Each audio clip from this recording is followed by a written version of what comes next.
Hello, everyone, and welcome back to the Be a Better You podcast. I am your host, Allison K. Dagny, and I am here with a really special guest. I'm so excited about this topic, and there's a reason why, and I will let you in on this secret as we go. But first, I'd like to go ahead and let my guest introduce herself and give you the floor. So go right ahead and tell everyone who you are and who you serve and a little bit about you. Yeah, well, thank you so much for having me on your podcast. I'm really excited to be here. My name is Heather Hutzel. I am an author. I write under the name HR Hutzel. And as you're going to be sharing here in a moment, we are going to be talking about storytelling today. And so I thought, since that's our topic for today, and since I am a storyteller, that maybe as my introduction, I would share a little story with you and your audience. Yes, I would love that. Yeah, so the story that I want to share with your audience is the story of the day my life collapsed. Mm. And I will never forget the sound of my life collapsing. It sounded like a slip of nails and paws on hardwood and the booming thud of my 83-pound golden retriever hitting the kitchen floor. It is a sound I can still hear to this day, and I can still feel the reverberation of that in my feet. It's an echo that will linger in my soul because it was the sound of my beloved dog dying and me along with him. Oh. Weston was my baby. He was my firstborn, and I don't have human children, so he was my world, my heart, my everything. And so when he collapsed that day, the rest of my life collapsed with him. There was literally no part of my life that was untouched by that event. Everything collapsed. My health, my marriage, my relationships, my faith, my hope, my joy, everything, and especially my career as a novelist. It was a complete upheaval of every single chapter of my life. And, I didn't realize this on the day he passed, and I wouldn't realize it for many, many months later. But eventually, I came to see that my dog had given me a gift at his passing. He had given me a threshold, an invitation to a brand new life and a brand new story. He gave me a portal between the person I was and the person I was becoming. And our lives are full of these threshold moments, these beautiful moments, devastating moments, highs and lows, ups and downs, just like any good story. But the key for us to remember is that we are the author of our lives. We may not get to choose every single event that we experience in our life, but we always get to decide what it means to us, which means that when these devastating moments happen, we get to choose if we close the cover on the metaphorical book of our life and say, it's done, it's over, there's no possible way I could recover, or if we pick up the pen again and decide to begin writing a new chapter. Because what I didn't realize on November 15th, 2021, on the worst day of my life, was that my greatest tragedy was also going to become my greatest turning point. It was through that season of grief and love and loss and legacy that I was reborn as a novelist. And 3 years later, to the day of his passing, I released the most powerful, most meaningful fiction work that I have written to date, a story called Fable of Elan. It's a breathtaking, enchanting fantasy story for dog lovers and fantasy readers. It's like a Harry Potter or Chronicles of Narnia, but with talking dogs. It's really special. It's a story about a girl, a dog, a realm in ruin, and a love so strong it could cross worlds. But that day I wasn't just reborn as a novelist. I was reborn as a storyteller in deeper form because now I get to walk alongside others who are writing their story, whether that's literally as a novel or a memoir or narrative nonfiction, or what I'm really passionate about, walking alongside people who are writing the story of their life, making new meaning from all the chapters that came before, and stepping into authority and authorship of all the chapters that are yet to come so that they can write their life the way they want to look back at it and tell the story at the end. Well, I don't know how you got through all of that without breaking down in tears. Because I'm over here like choking them back right now. Thank you for sharing that story. It's such a vulnerable story. I know the story. I've heard the story before. Yeah. I've read The Fable of Elon.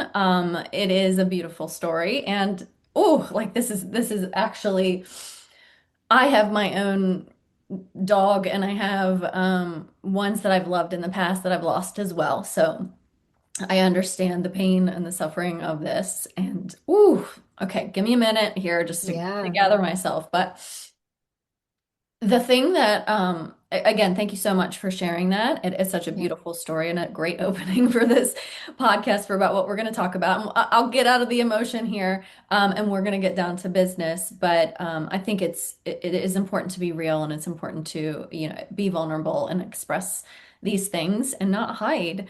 But the one thing that you said, Heather, that was so interesting to me, and that whole story was about being able to choose the story and the meaning that we give it.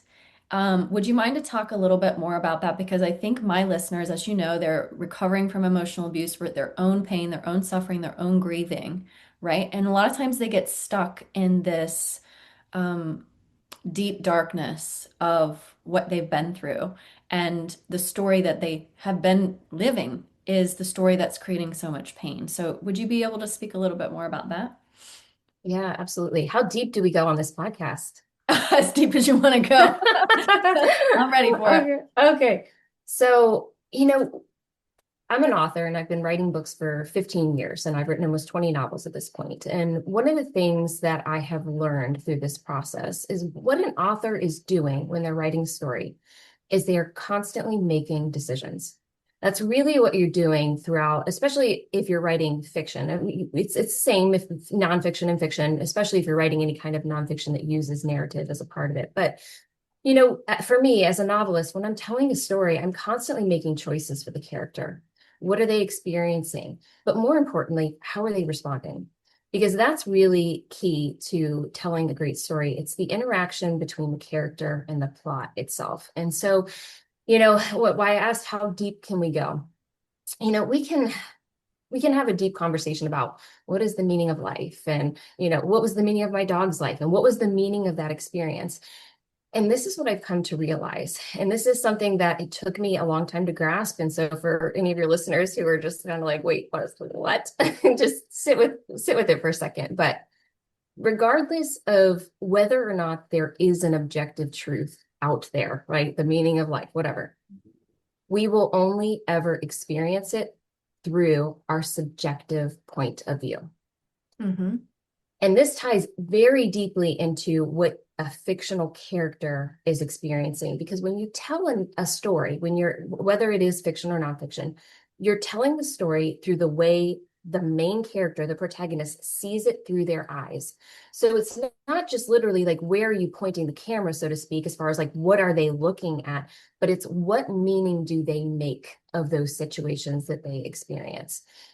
And so again, regardless of if there's an objective truth out there, if we are only ever experiencing it through our subjective point of view, that means we always get to decide what it means to us. Mm. And so, using the story that I just told, and I'll be very vulnerable here, when my dog passed and I said literally everything collapsed. And without going into all the details, there was so much intertwined in that moment that caused that complete collapse of my life. But I've heard this saying before, when people go through grief, they either get bitter or they get better. And I got extremely bitter. Mm. And it was not good. I was in a very, very dark place for a very long time because of the meaning that I was choosing to assign to that event. And that's really hard. And that's like a really hard thing to sit with, especially for any of your listeners who are in that place right now, where they are maybe not on the other side of the darkest parts of their story. And so I say that with deep empathy and deep respect for people, for where they are sitting in their story right now, because I remember the moment I heard somebody say that to me. The only meaning something has is the meaning you give it. And I mean, I wanted to punch that person in the face. Like, I remember that. Yeah. And so, like I say to your listeners, like, it's okay if you want to punch me in the face right now. Like, I get that. And so, but I ask you to sit with it because it's true. Like, we get to decide what it means. And I eventually came to the place where I decided that I was going to not let it be my greatest tragedy. I mean, it still is, Mhm. but I was going to also let it become my greatest turning point. And it was once I made that conscious decision of the meaning I was going to give that event, that I actually got to rewrite the story and Mm. not just rewrite what the past was, but write the next chapter. Thank you. Thank you so much for going that deep. I do appreciate it. So, for everyone who's listening, part of the reason that I brought Heather on, I know Heather personally. I hired Heather when I wrote my very first book, When Tears Leave Scars, and she helped me publish that book, as well as my second book, Radiate and Rise. And we're in the process of my third book, Hack Your Mind, Heal Your Heart. And I'm getting ready to work with Heather one on one to start my own novel series that I'm excited about, a fiction series. Now, to help me do the storytelling and all of the things. For those of you listening, I hear all the time people saying, I could write a book about my life, I could tell a story, and they never do it. They never do it, right? So some people want to write the story from a fictional perspective because it's safer and they don't want to write it in memoir style like I did because it may be a little risky based on their experience. And then in fiction, you have the liberty to make a lot of different choices and decisions, like you said, from your main character perspective. So I guess the first thing, because I want to talk about all this stuff, the storytelling and how it relates to our lives and the choices that we make and the meaning that we give things. But I really think it's important for these people who are listening who are like, I want to write a story or I want to tell my story to be able to have some foundational pieces. So, what do you think makes a story the most engaging and impactful? Like, what keeps people reading? Yeah. So I think a lot of times when we talk about telling a story, whether fiction or nonfiction, let's use fiction for an example, since that's what I primarily write.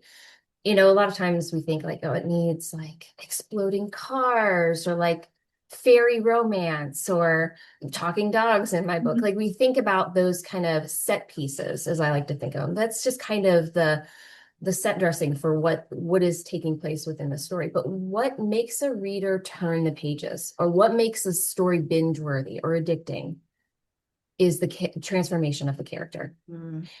And so if you want to know what's going to keep a reader turning pages, it's tension.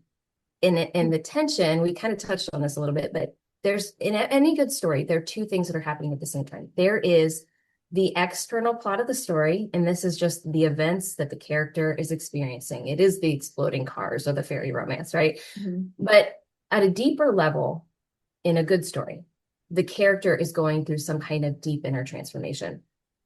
And what makes a story unputdownable for a reader is when you're able to weave those two threads together, where the plot is influencing the character and the character is influencing the plot. And there's tension that's being created through those two things. But more importantly, not just tension, but transformation for the character. And so this applies, like I said, to a novel, but it also applies to a memoir or narrative nonfiction. And the reason why it applies to that is because this is our real lived life experience. We are constantly being influenced by the events of our life. But not only that, we are influencing the events of our life. We experience something. How do we react to it? What decision do we make? What action do we take? And what result do we get? And so it's kind of this infinity loop that's going back and forth, back and forth. And again, if you could do that in such a way that you're creating tension in the story that transforms the character, that is the kind of thing that will make a reader not be able to put down your book. Yeah, as you're talking about that, I'm thinking about my first book, When Tears Leave Scars, and how that was just what I did. It was just the reality of my life. Like it was a memoir, but it had that up and down. Like I had people saying they wanted to throw the book because they were so mad because it was like I was so close to like doing something I should have done and then I would go back, or I was so close to leaving and then I would go back, and it was like infuriating for people and made it like they wanted to keep turning the page to get to hopefully the transformation at the end, which you can tell obviously there has been that transformation. But I don't know that I would have actually been able to pinpoint that. So thank you for sharing that because that tension, that transformation throughout the book is really what keeps people on the edge of their seat, right? Like let's keep reading. So I love that. What do you Yeah.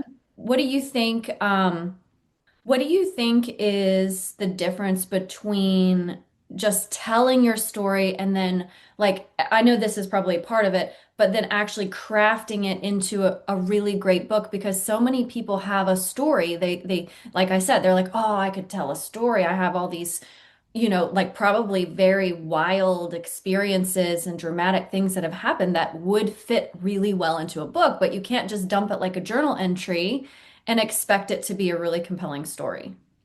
Yeah.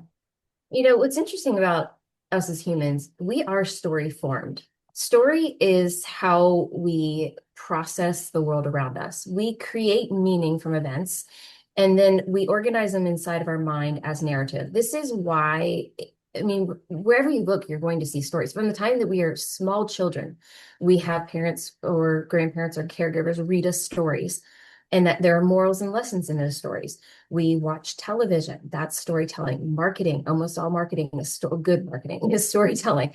We are really formed by stories, and it is the way that our brains work, and it's the way we think, it's the way we communicate. It's just a deep part of our lives. So anybody can tell their story. Anybody knows how to do that. But the difference between sitting down at a dinner table and casually talking about your story and writing an actual book is when you write a book, there's a bit of an art and there's a bit of a science to it. And stories follow structure. And it's important to understand that structure if you're wanting to write the kind of story that pulls the reader through the pages. So, and that would be a deep dive conversation on how do you actually structure a story. But like if you watch a great example would be like any Disney movie is going to follow loosely the structure of the hero's journey, which probably a lot of your listeners are familiar with. It's a pretty common story structure, and most people are familiar with it. But it goes so much deeper than that when you're actually wanting to tell your personal story, because we're not just following these um, formulaic plot beats. We are also, like I said, weaving in that character transformation, and that follows sort of a structure as well too. And so to me, the difference between just being able to casually tell your story and being able to write a book is being able to understand how do you actually structure a story, not just how do you casually tell about the events, but how do you do it in such a way that that readers are pulled through the pages. And the great thing is we've been telling stories, I like to say, since we were cavemen and cavewomen grunting out stories around a campfire. Like we've Yeah. been telling stories since the dawn of time. Mhm. And there are formulas that we can follow to be able to do that and to be able to do it really well. Yeah, I think that's important is knowing how to craft it and use a good outline with a structure, like you were saying. And obviously that hero's journey is something that people are going to be really familiar with. Good. Okay. So let's talk quickly about mistakes, right? Have Mm. you seen people, you've worked with other authors, up and coming authors, things like that, and maybe read their books and things like that. Have you seen mistakes that people make when they're like first starting out trying to tell either their personal story or a story? What are those mistakes? What do they look like? Yeah, so I mean, I guess there's a number of different mistakes. When you talk about a first-time author with a first book, first of all, I have a lot of grace for first books because I've written a first book. We've Mhm. all done, anybody who's written a book at any point in time had a first book. And so a part of it is just skill and craft and being able to learn to do it well.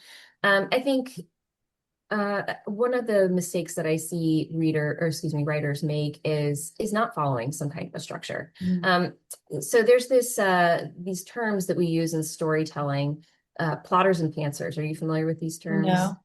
Okay. So the idea of a plotter is it's somebody who outlines their novel before they sit down to write it. And some plotters are really meticulous. Like when I used to write with my co-authors, they would write like 30-page long outlines of their book before they ever sat down to write a single word in the manuscript. So that's what a plotter is. A pantser is somebody who writes by the seat of their pants. They Mm. make it all up as they go along. And now when I started writing, I was purely a pantser.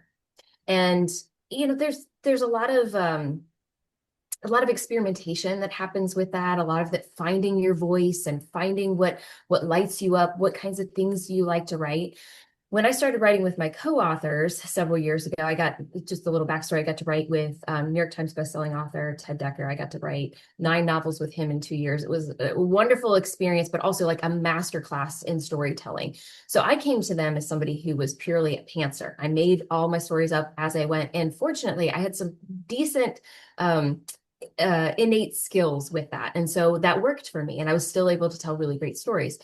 They were purely plotters, and they were like, what you do gives us anxiety. We cannot even imagine writing a story the way that you do.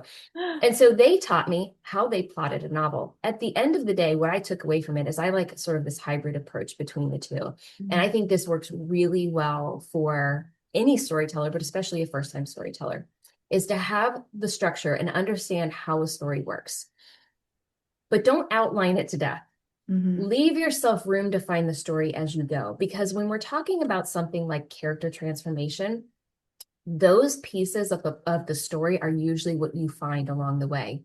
Because in some way, every character we ever write is an aspect of our own identity. We can't not write a piece of ourselves into the character. At the very least, it's our interpretation of what we think that person would be. Mm-hmm. So we are finding the story and experiencing the story right alongside the character. And the cool thing is your reader's going to do the same thing too from their perspective.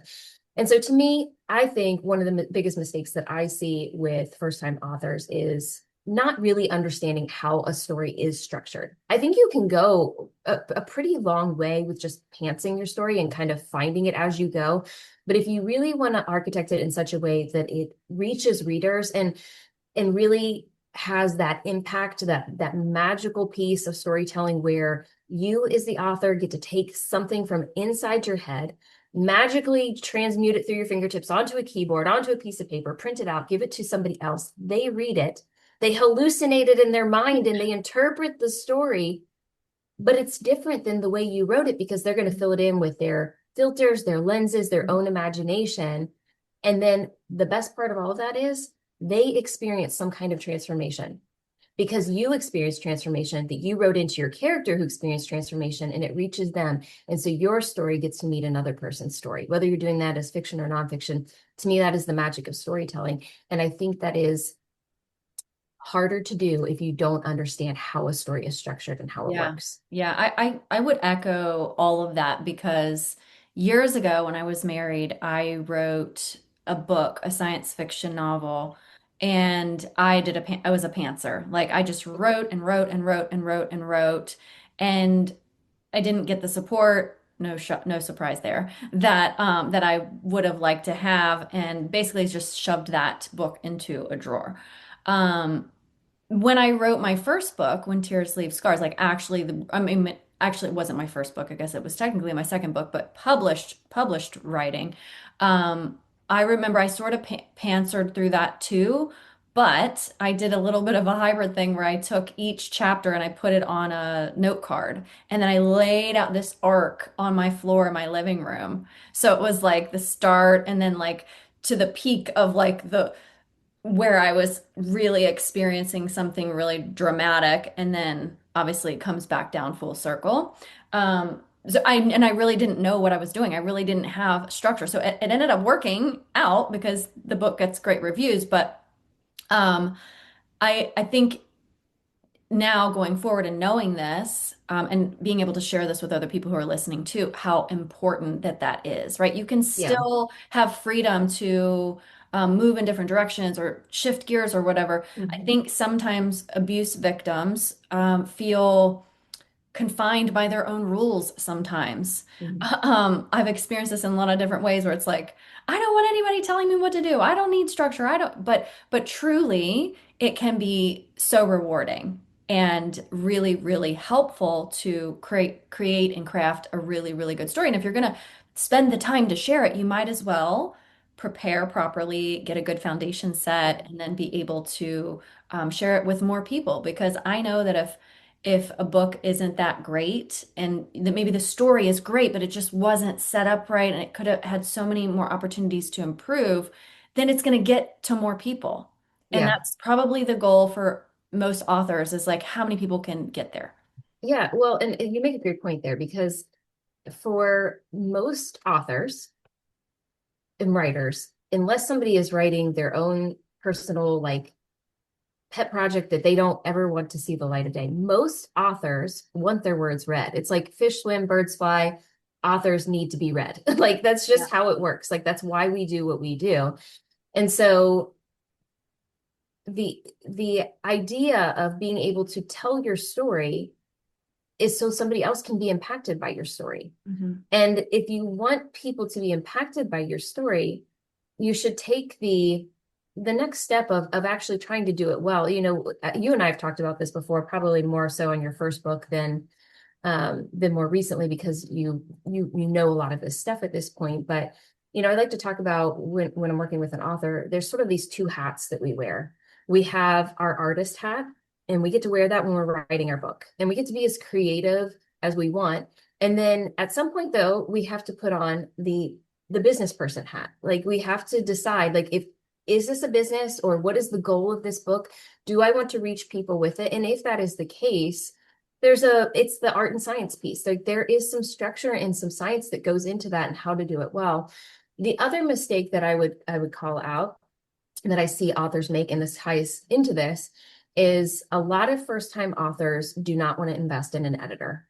Mm. And with with AI and everything, you know, that's available, there are other options, but I will tell you, hands down, I have been writing for 15 years. I've written almost 20 books. The way that I have leveled up my craft every single time I've written a book was by working with a really great editor. Because when you work with a great editor, they're not just going to make your book better. They are going to teach you how to be a better writer. Because when you get critique on something that is deeply personal that you have written, you do not forget that. It Hmm. stays with you and you remember it the next time you write a book. And Hmm. so every single time I have written a book and worked with a great editor, I have leveled up 10x by, you know, with every single book that I have written. And hands down, like the most money I invest in any book that I publish is when I pay for an editor. Hmm. And to me, it is more than worth it. And I mean, obviously, different authors have different goals. If it's your first book, you may not want to invest a ton of money in it. But I would say if you're going to invest in two really great things on a book, one, a really great editor, two, a great cover. Yeah, I agree. I remember my first book, my developmental editor, reading through that book, and she had a lot of great things to say about it. And I was scared because I'm like, what, this is the first person that's ever read my book. I don't know if it's any good, that sort of thing.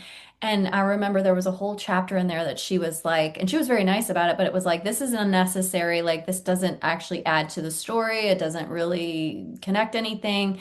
And I just loved the story so much in that chapter, and I just got rid of it. I just said, okay, Yeah. like it's just not important. And I didn't obviously know, I didn't have that experience, but now when I write, I'm like questioning, does this matter? Is this important? Does this, support the story or distract from the story? So yeah, I 100% agree with you. I think it really does help a lot to have, a second pair of eyes and somebody who knows what they're doing and people who read a lot and know how story structures are and what's important and what you can leave behind. So I think it's Stephen King that says like kill off the little darlings. And that was like, oh, it was like a little darling because it's like you spend so much time writing this. And it was a whole chapter that I had written and it was like delete. So, Yeah, I have done that a number of times. Yeah, it and that goes back to the structure piece, not just having the editor, but the structure. And if you structure the story ahead of time, mhm. you're going to have fewer of those darlings that you need to kill off Yeah. because if you're keeping at the forefront every time you write, you know what the themes are, you know what the character motivation is, you know what the goal is for the story. If you know those things up front, you're not going to write all of those extra scenes that you have to cut later. Yeah. Developmental editing is one of the types of editing that an author would go through as a part of the process. And that's big picture editing. That's like editing story structure, or if it's nonfiction, it's looking at big picture concepts. And if you structure your story ahead of time, you have a lot less work to do during that Yeah. developmental edit phase. Yeah. Well, it's like building a house, right? So you would have a good foundation and be ready to put up the walls and do the wiring. Like if you don't have a plan and a blueprint and a foundation for your house, Absolutely. you're going to have wonky windows and you're going to have things that you have to redo. So start out with a good plan. It's such a great way to put it. Yeah. It's like building a blueprint for your book, Hmm. essentially. Yeah. Yeah, yeah. So tell us, this I think is a thing that I get questioned on a lot, and maybe you do as well, but people will say, I just don't know where to begin. I don't know where to start. And for me, what I did when I first started, this probably wasn't maybe the best thing to do, but I just started to get some stuff on paper. I just started to get my ideas out of my head and onto a computer or in my phone or something, like just put them somewhere because I also didn't want to forget. I also, like, as things were coming in my brain, I didn't want to forget them. But like a lot of people say, like, where do I begin? I don't know. I have a story, but I don't know where to start. I actually think that's a perfect place to start, is just start getting it out of your head. You know, we're talking about story structure and what makes a good story, but it's an important step to just start getting things out. Just be creative. If you've got scenes that are filling your mind for a novel or for your nonfiction book, just start writing them. It hurts nothing to do that. It's putting in practice. You're getting in those reps of actually putting words on the page because when it comes to writing a book, that's usually a big block for people is they when they say they don't know where to start, it's that sitting at the keyboard, the blinking cursor on the blank page. That is where people get stuck because it feels very intimidating. And you probably know this by now. I certainly do that. Like there's like this almost like weird little trance like state that you get in. Because if you think about it, like how do we form these words and entire worlds in our mind and somehow it comes out of our little fingertips? Like it's like you have to kind Synchronicity. of yeah, it feels like that. You have to sort of get into this flow state, and not that you have to. Like I've learned over time that I can write anytime, anywhere. I used to think I could only write at 6 a.m. with a cup of coffee when it was dark, or no, you can learn to write anytime, anywhere. Writing is ultimately it's a skill, it's a muscle. You're going to practice it, and the best way that you can get started is just by doing it. Mhm. Another way to get started would be to do sort of like what you're doing is like work with somebody who understands how to tell a story and have them guide you Mhm. on where to start. But ultimately, if you just feel like you have a story, you want to start somewhere, start typing it out, journal it longhand, do a voice memo into your phone, just start getting it out of you. So exactly like you said, so you don't forget. I do that all the Mhm. time Mhm. because I have ideas and sometimes I don't do anything with them, but at least I took the time to honor the words that were coming to me to get them out. And if I want to do something with them later, I can. And again, even if you're just like voice memoing yourself, which I've been doing a lot lately, because when the ideas are coming really fast, like sometimes that's a quicker, easier way to do that. Um, it's building that practice of being able to take what's on the inside of us and to get it out, because that's ultimately what you're doing when you're writing a book. You're taking something that's inside and you're getting it out. And Mhm. so whatever format that you choose to do that, it's like kind of opens the floodgates so the rest of the words can start to flow. Yeah, I totally resonate with that. And even remembering things that happened that I wanted to include in my story because everything in my story is my life. So I'd be driving down the road and I would see something that would create a memory of something that happened. Then I'm like, oh my gosh, I got to tell this part. And so I would get out my phone and I would voice note myself so that I could, remember it and then take it and then insert it into my book at some point. But I think sometimes also with especially the creative mind, I know you have that, I have that, many, many people have, and we all are creators, is we have these like wild ideas or like I'm laying in bed at night and I'm just thinking about my fiction book that I want to write, and these just wild ideas come into my head and I have to grab my phone and write it down because if I don't, it will disappear.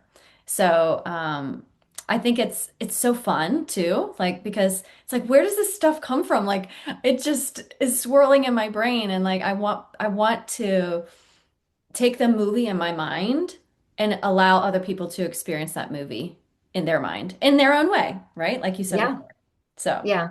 Yeah. That is the coolest thing about writing a story to me is that somehow, some way, I created an entire world and characters and a universe because I write fantasy. So I'm literally making an entire realm up in my mhm. mind. And somehow I can take that and put it in somebody else's mind. That to me is just So crazy. absolutely amazing. But the cool part, and we kind of touched on this, is like when the reader reads it, it's not the same story I wrote. I always say that a book is only 50% finished when the author is done with it because the reader fills in the other 50% with their imagination, their filters, their own life experiences. But even beyond that, your book is never the same book twice because every person who ever reads it fills it in with a different Mhm. filter and a different lens. And to me, that really is the magic of storytelling. Yes. Okay, so I want to, because you know my podcast is all about the subconscious mind and like all of that, and you know the work that I do. So I wanted to see if there were any things that you have experienced as far as personal subconscious blocks when it comes to writing your stories, or others that you know other people have struggled with. And I just want to address that because I think for some people, I don't know what to do to get started, right? There's always that logistical piece that you can say, get it out, start writing it, put it on paper, put it in your phone, blah, blah, blah. But there may still be blocks that keep people from making it all the way to a full minute finished manuscript. So what were some that maybe you've experienced or other ones that you know other people may have thought of?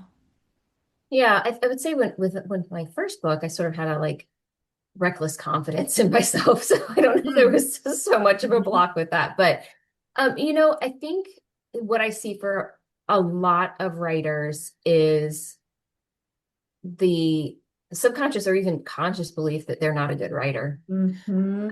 And here's the thing, like writing is a skill. You can learn to become a better writer. You really can. Like, Yeah. but taking action and actually putting the words on the page, like that's not going to happen if you don't do it. And in fact, you're not going to become a better writer unless you start doing it. Yeah. That's one. I would say for a lot of people too who are writing something that does feel more personal, whether it's like a memoir or some kind of nonfiction book where they're actually telling parts of their life story. I think there's sort of the blocks of like, well, what will people think? Mm. Do I actually want people to know this about me? What if people think, here's one, I'll give you this as a personal example. Um, sharing the story about my dog. Mhm. Um, I still have this like niggling thought in the back of my mind that's like, people are going to think you're being so overly dramatic because there are people who've said, unfortunately, to me, it was just a dog. Mhm. And, but I have had way more people say to me, that's exactly how I felt when my dog passed. Mhm. Because we Yeah. form these bonds with our Yeah. dogs. They're really unique Yeah. bonds. And actually, I had a really cool experience where I was teaching a storytelling workshop in a little local bookstore. And the owner of the store, I had not planned this. I was telling the story, opening with the story about my dog. A week prior to me leading this workshop, her golden retriever unexpectedly passed. Oh. 3 years old, like devastating. And so I'm standing there in this workshop, sharing my story and thinking the whole time, is this a massive mistake? Because this woman is sitting in the room as I'm telling this. And she came up to me at the end and she said, thank you. That was incredible. This whole time I have been thinking that I'm just being too much about this dog and that I'm being too dramatic or that it shouldn't be this, the grief should not be this hard. And she said, you made me realize that my grief is not too much. Oh. And to me, that's ultimately what we're doing as authors. Mhm. Whether we're telling a fictionalized story or a nonfiction story or a real life story, our story gets to meet another person in the middle of their story. And so when it comes to these blocks, we can create, I mean, there's any number of blocks that we could create, but ultimately at the end of the day, I would say to your listeners that if you have any inkling of a thought at all that your story might be able to meet another person in the middle of their story, you should tell it. Yeah. I couldn't agree more. And that was really a huge driver for me when I was writing my book because I had some of these limiting beliefs because when I was in high school, I wrote stories and stuff, and my English literature classes read different stories, things like that. And I got decent grades, but I wasn't like the best or, didn't get awards for writing or like anything like that.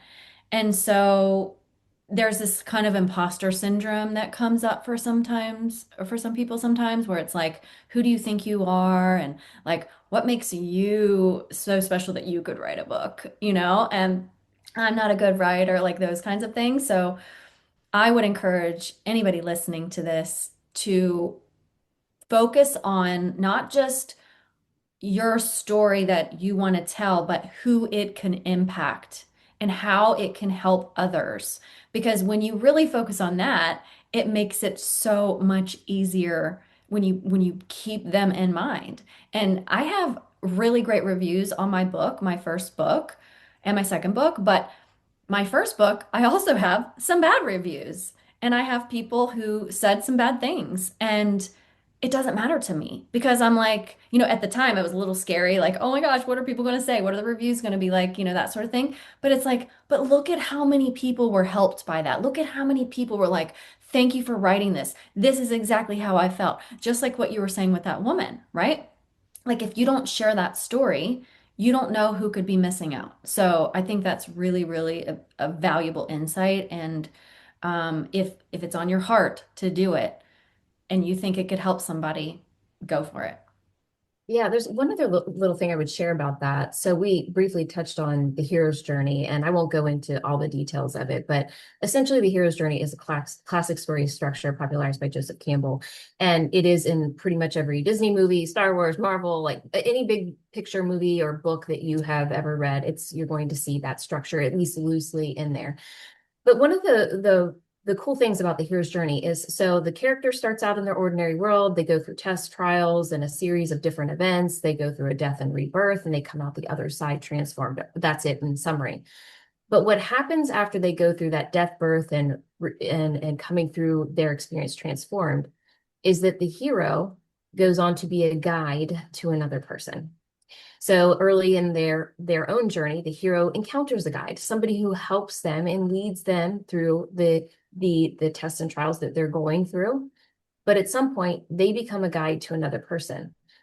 But to be that guide, you have to go through the journey and you have to gain it's called the magical elixir, but like that inner transformation, something that's transformed in you so that you can share that with another person. And so for your listeners who have gone through their own personal trials and tragedies and triumphs, the next stage for you could be sharing that with another person through the form of writing it into a story and putting it into a book.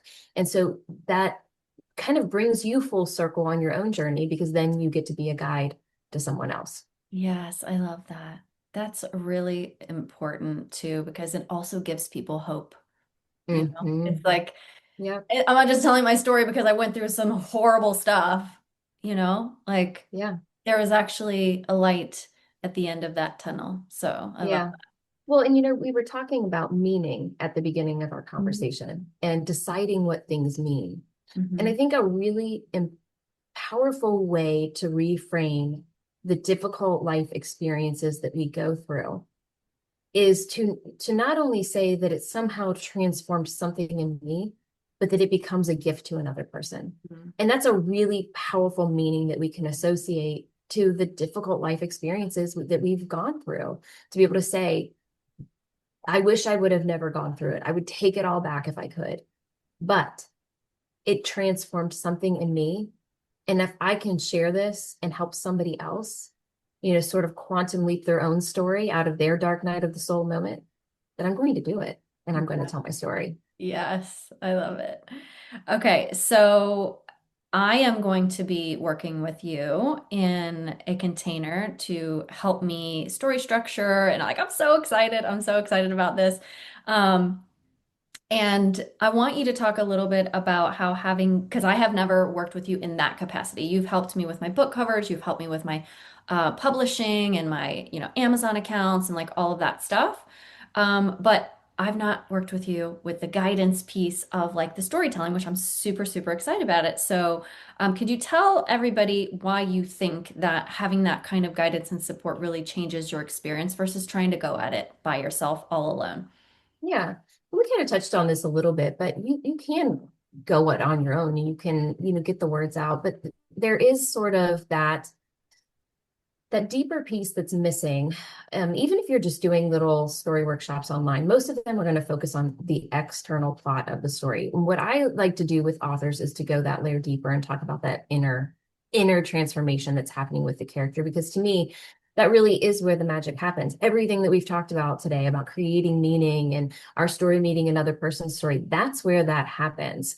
And it's the thing that is often invisible to the author when they're writing it. So if we, you talk a lot about mindset and all, reprogramming your mind. So if you want to think about it this way, the external story is like the conscious mind of the story. The inner transformation that the character is going through is like the subconscious mind of the story. And a lot of times it is the subconscious of the author who is writing it. Yeah. And so the benefit of working with somebody who knows storytelling and who can sort of have that external POV point of view Mhm. looking at your story, Mhm.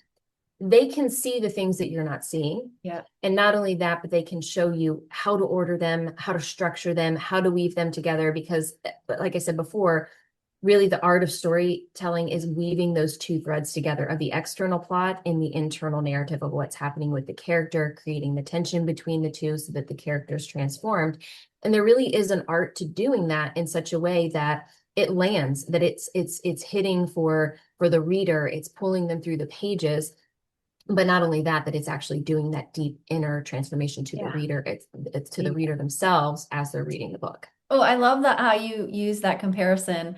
Thank you for using that comparison of the subconscious mind because it is very relatable. I think when I'm dealing with clients and they get so kind of honed in on their beliefs and things about themselves or the world or whatever, having me as a guide can be like, well, what about this? Or did you think about that? Or did you not consider this possibility? Right. And they're like, oh my gosh, no, I didn't realize that.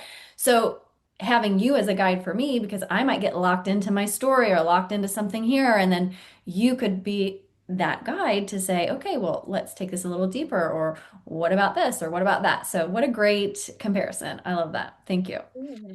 Mm. Okay, so since we're getting close to our time here on the podcast, I want to know, is there first and foremost, because I want to tell everybody like what you're doing and you've got something coming up that's really exciting that I want you to share. But before that, is there anything else that I didn't ask that you think is important for people to know? That's a really good question. Yeah, I think just the only other thing I would say to your listeners, and we've touched on this and we've kind of said this in different ways throughout this conversation, but like your story matters. Mm. Like your lived experience, it matters. And you get to decide what it means to you and what it means to the world. And if you want to think about this from like a really holistic perspective of looking at the world, if you can view your life through the lens of a story, your character in your own story, you're the main character in your own story, but you're a side character in everybody else's story. And we're all here on this stage of life, interacting and having our own experiences and living our own stories, but we're all in this together at the end of the day. And our story has the ability to impact another's story. And so while you may be a side character or a side quest in somebody else's life, you just never know what impact that makes for them and what it can do for them in the journey that they're going through. And I think, at the end of the day, we're all here with the same kind of ultimate vision in mind is like we all want to experience life to the fullest.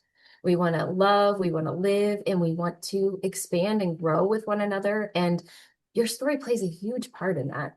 And so I just like my last encouragement to your listeners would be that if you have a story to tell, just tell it because we need your story. Yes. Okay, great. Thank you. We do need it and it matters. And I don't want people to think like, oh, because here's the other thing. I know some people will say, well, but my story wasn't as bad as that, or like I Mm. didn't have that much trauma as this person. Like, no, no, no. Right? Like what you've experienced is relatable to somebody. Like Mhm. exactly relatable to somebody. Like I never went through physical abuse.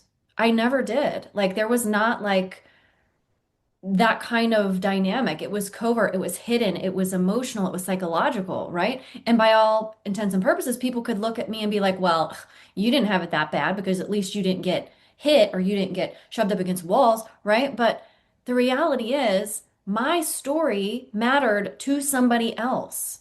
And your story, if you did experience those things, matters to somebody else who went through it. Like I might not be able to relate to that part, but somebody else can, right? So, I think the thing is, it's so important to not devalue yourself and not minimize your experiences, not minimize your talent or your ability to be able to learn a new skill. That I think is where we begin. Because if you have those kinds of thoughts and if you believe those kinds of things, you'll never start. Even if you listen to this podcast 300 times and we say just start, just start, just start. If you don't believe it's possible for you, if you don't have that kind of self worth inside of you, it's probably not going to happen. So like you said, when you said like you didn't have that, like that wasn't really a block for you to do it. It was like, I'm going to do it.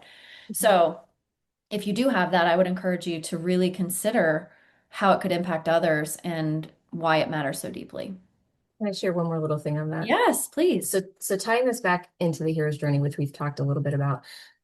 So there is a point in the story structure of the hero's journey that is called crossing the threshold. Mm, And I think it's very kind of a apropos way to end this conversation since we started there. mhm, So in a story, a hero starts out in their ordinary world.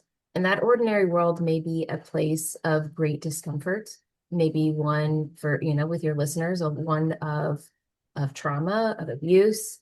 Maybe it's a place for some listeners where they just feel bored, mhm, they feel stagnant, they feel uncomfortable, and just something needs to change, right? The hero always gets a call to adventure after that. That's the next stage. They get invited to go on some kind of journey or take some kind of quest or do some kind of thing that is going to deeply transform them. But right after that, the mhm. next stage is called refusing the call. And it is the Oh. moment that the hero says, I can't do it. I won't do it. Mhm. Not me. Nope, no way. And they completely refuse the opportunity. But what comes next is a guide, a mentor who encourages them and starts to show them that the path forward is through the journey. And the very next stage is crossing the threshold. And so when it comes to your listeners, start writing your story. That is your threshold moment. Mm. And if you need a guide along the way, I would be honored to help you with that. Thank you. So, well, and threshold, I love the term too, because like everybody can visualize for themselves what that would be like. So that's Yeah. really, really awesome. Okay, so tell us, okay, actually, um, tell us, this is something I ask all of my guests on my podcast. Mhm. So tell us something about you, Heather, that maybe people in your like close circle know, but like not a lot of people know about you. Yeah. So when you ask that, what comes to mind? This usually surprises people. I almost exclusively listen to Latin music. It's What? kind of an I did not odd, know this about you. it's an odd quirk. I love salsa, reggaeton, bachata, and I took salsa dancing lessons a couple years ago. It's just I love the music. I love Latin music, and so it is a thing that most people are like, wait, what? That is That's a so. funny little tidbit about me. Well, I'm glad I asked because I did not know this about you. So, and we've been friends for a really long time. So, interesting. Thank you for sharing. All right. So, tell us now about your upcoming workshop, who it's for, what they're going to learn, how it helps them get started, because I'm going to attend to this. I'll be at it. So, tell everybody about it and how they can get involved. Yeah, so the workshop is actually called Through the Threshold, and it is a storytelling workshop, and it is for anybody who wants to begin seeing their life through the lens of a story so that they can either write a story, nonfiction or fiction, or they want to begin writing the story of their life with authority, with intention, telling the story of their life the way that they want to. And that dives into some of the deeper things that we were talking about creating meaning and making decisions and things like that. But if you are somebody who feels like you have a story inside you that you want to tell, or you maybe just feel like you're kind of stuck between chapters in your life and you're ready to understand how to move forward with that and begin consciously authoring the next chapter of your story, this absolutely is a workshop for you. It is taking place on Tuesday, March 31st at 3 p.m. Eastern. And the way to find it is hrhutzel.com/threshold. And I'm sure Allison will post a link for that so they can find it. But yeah, if you are at all resonating with the conversation that we've had here today, this is definitely a workshop for you. Is it going to be an hour long It workshop? is, yeah. Yes, it is an online hour-long workshop. There's going to be Q&A at the end. So if you have any questions about writing a book or telling your story, there'll be a space for that. It's also recorded and replays included. So even if you can't attend, it's $35. If you can't attend live, you should absolutely still sign up because you'll get the replay. Awesome. So 3 p.m. Eastern time on Tuesday, March 31st, 2026. Yes. Okay, so if you're listening to this after that point, you'll just have Yes. to grab the link in the show notes and then get a hold of Heather for other things that she's doing at that time. But if not, if you're hearing this before and you feel inspired to write a story, this would be a really good baby step for people who Yes. might feel scared. And I always Yeah. encourage baby steps for my clients and people who I work with. Like if you're nervous or you're worried or you're apprehensive, or you're like, this would be a really good first little baby step to take some action because if you don't take action, then nothing's going to happen. So I hope to see you guys there because I'm going to be there. I will be attending. We haven't started our coaching yet together, so it'll be really fun to be there on that call. So thank you so much for being here. I really appreciate your vulnerability, the way you tell stories, your insight, your experience, your wisdom, to help people get their stories out into the world and being available for a workshop like this and to coach people if they should want to work with you. So, thank you so much. And we will talk to you all next week.